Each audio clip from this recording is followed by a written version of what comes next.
সকালে উঠেই কর্তামশাইকে বায়না করলাম যে আমি বাজারে যাব। তো যে মতো কাজ সেই মতোই কর্তামশাইয়ের সাথে বাজারে চলে গেলাম। তো দেখে সে ঢেঁকি শাক কিনেছি। আর মাছ দেখে আর কর্তামশাইয়ের থেকে গাড়ি থেকে নেমে গিয়ে দেখো মাছ কিনতে শুরু করলাম। তো পাবদা মাছ, চিংড়ি মাছ আর রুই মাছ 3 রকমের মাছ বাজার থেকে কিনলাম।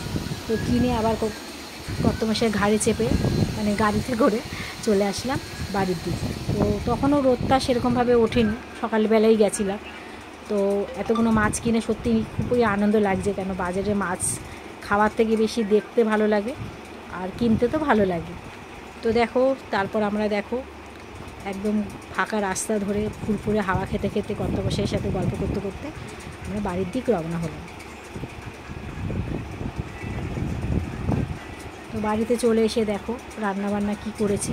তো সবার প্রথমেই দেখো ভাত, তার সাথে দেখো রয়েছে পেঁয়াজ, কাঁচা লঙ্কা, আর সেই যে ঢেঁকি শাক তোমাদেরকে বললাম প্রথমবার রান্না করলাম সেই ঢেঁকি শাক, আর করেছি উচ্ছে কুমড়ো বড়ি দিয়ে একটা শুক্তো টাইপের, আর করেছি সেই মাছ কিনে এনেছিলাম সেই রুই মাছ, পাবদা মাছ আর চাটনি।